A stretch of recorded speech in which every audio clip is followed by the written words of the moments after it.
Hi, I'm Joseph. I'm a self-expanding factory. I'm pretty sure that's what the SEF in my name stands for, although I have no idea what the rest means. I guess the J stands for Joseph though. Also, I have been told that I am technically Joseph too, but I do not accept that. I slowly grow outwards in a spiral, one cell at a time. Each cell is 4 by 4 chunks and consists of a train grid, roboports and power. To properly deal with water, a blueprint with landfill, roboports and power runs one cell ahead.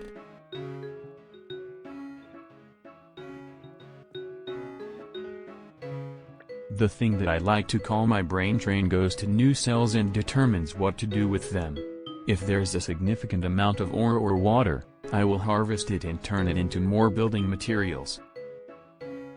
I also do a little research as a hobby, but only when I've made enough building materials to continue.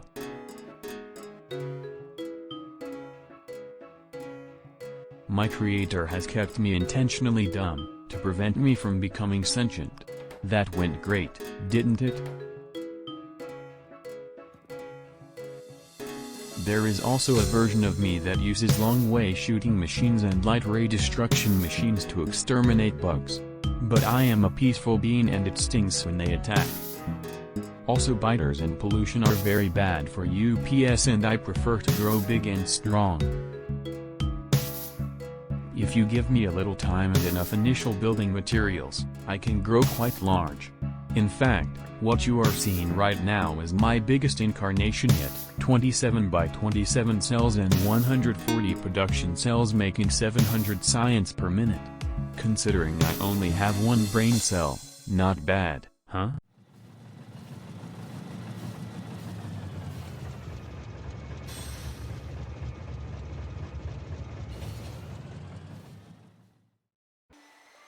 A new cell is blueprinted when I have decided what to do with the Okay, thanks. I think I'll take it from here.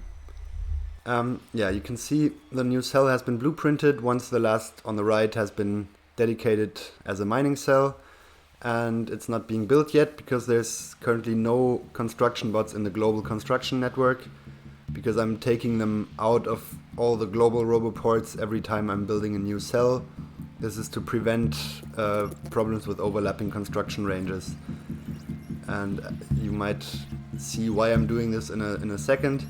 So the general way I'm checking for ores and for water is to place a certain number of, or not a certain number, try placing pumps or miners respectively in the whole cell, waiting for them to place and then seeing how many have actually been placed.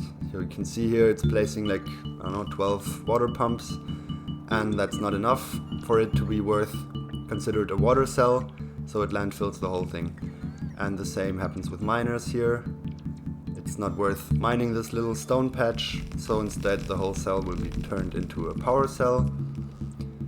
It can either, at this point, either build a power or a production cell, which we'll see in a bit. And power will always be built, obviously, when power runs low, or when there's more production than power cells.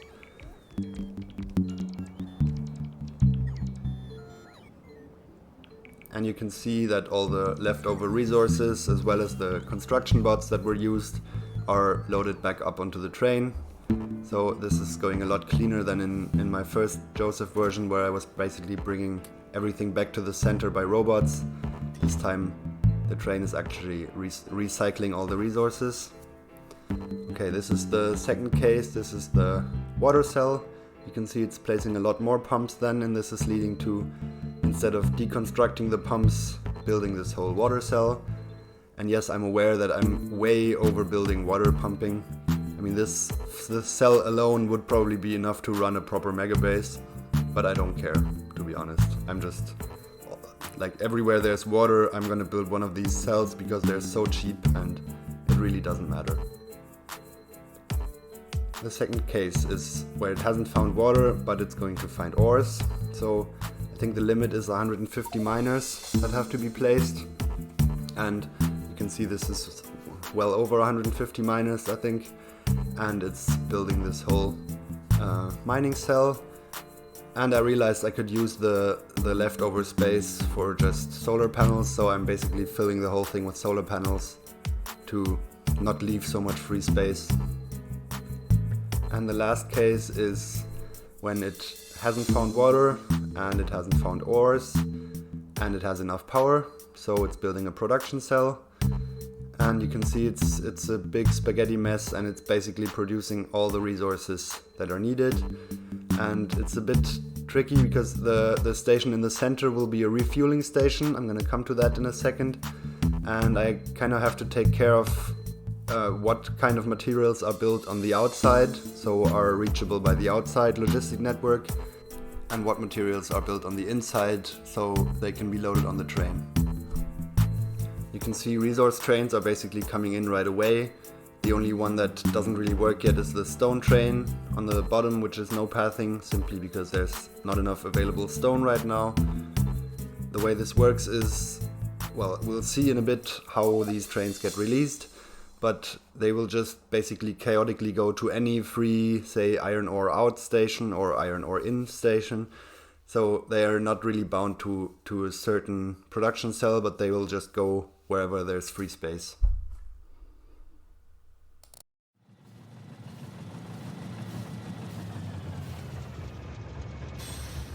Now it's my turn again, right? Nope. Oh, come on. Joseph, I'm not gonna argue with you. I wish you weren't my creator. That's it, go to your folder. Okay, I'm sorry about that. He still needs to learn some manners.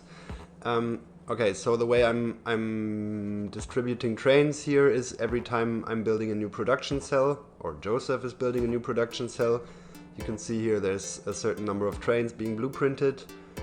And as you can tell, there's one separate station for each type of resource. And there's going to be 3 iron trains deployed, 3 copper trains, 2 coal and water trains, and 1 stone train. You're going to see this in a bit. For some reason it takes a little time for the robots to build them. That's probably because they're being blueprinted simultaneous with a quite large blueprint for a production cell. So yeah, the construction calculations just take a while. And you might wonder why the water train there is no pathing. That's simply because all the other trains will have open stations immediately once they're built, because the production cell is built in such a way, and the water cell You mean water station? will be built separately with the rest of the production cell. So it's just going to take a little while longer until there's free room for the water train. There we go.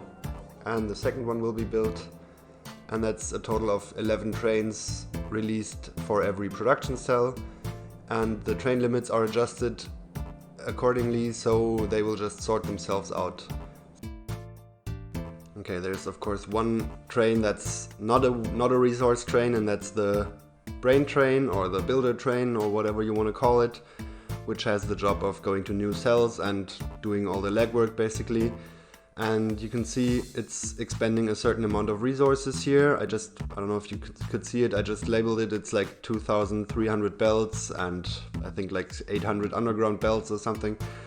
And this is going to be measured. So okay, it's going to go back to the center, to the home cell now that it's done. And what's happening there is its content gets measured and it gets compared to the full list of resources. So it's basically going to output the number of resources that are missing from the train. And this information is going to be passed on to all the production cells. And this central production station, or the central station in the production cells, will open or close according to whether there's enough resources available to refill the train. So say it spent like 2,000 red belts and 800 underground belts and a couple of other things. It's going to wait for some production cell to be able to offer exactly these materials. So now it's found one, and this is going in the beginning when there's only few production cells. This is the limiting factor when it comes to speed.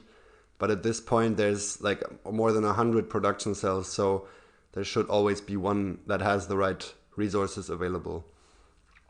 And once it's filled up here, it will go to the next cell. And honestly, that's Joseph for you. It's not gonna get any more complicated than that. I'm not sure what else to talk about. This is the gist of it. If you want the Hey, look, complete a full rocket. story of how everything works, you might have to watch my very messy, unorganized tutorial series on the topic. Other than that, I think I'll leave it at that. I'll probably attach a little time lapse, as is my personal own tradition. And yeah, I think that's it from Joseph for now. I might come back to this at some point, maybe make some improvements, maybe make the whole thing more complicated. But I think I'll do some other things first. I want to do a 9tel ribbon mega base. I might do a playthrough on, or like a let's play video on that, I'm not sure. But yeah, thanks for watching. And Joseph, do you want to say goodbye? No. I'm still angry at you. Okay, fine. Goodbye. And remember, the factory must grow and be allowed to narrate its own videos.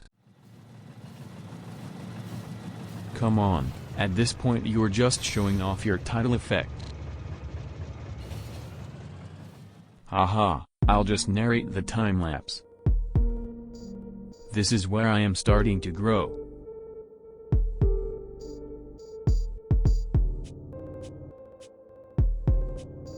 This is where I'm growing some more.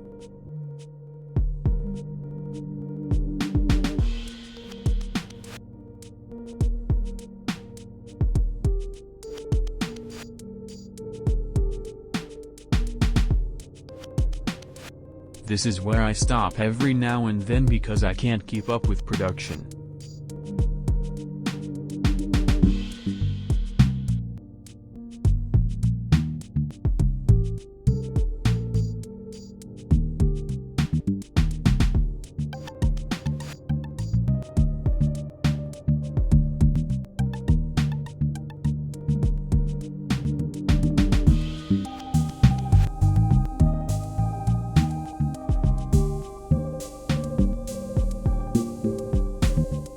This is where I grow even more.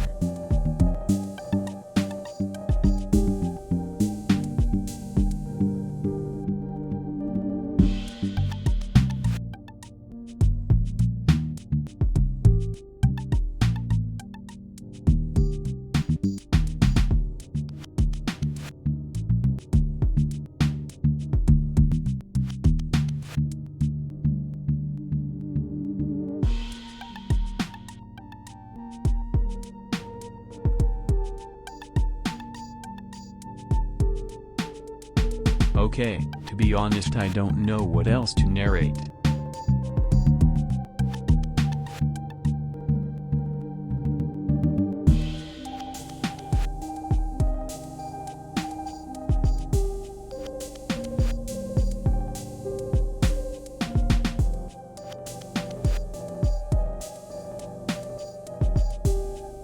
This is where I grow and fight biters.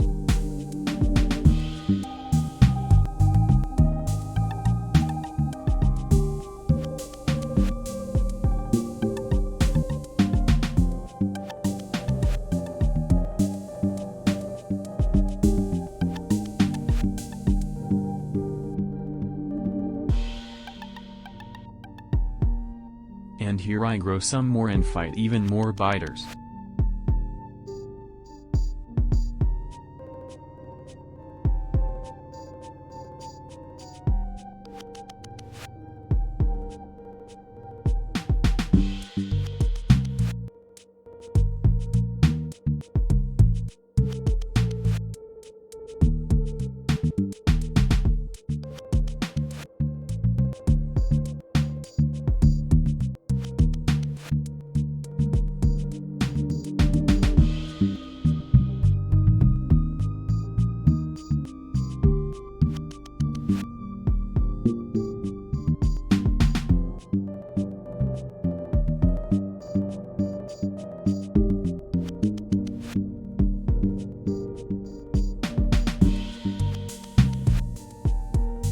Hey, what is this?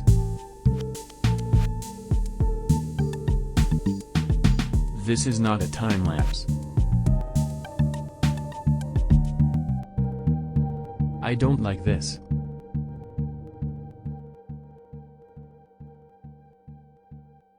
Turn it off, please.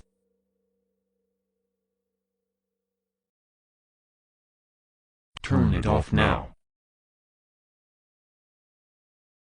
Okay, if you won't, I'll have to do it myself. Goodbye.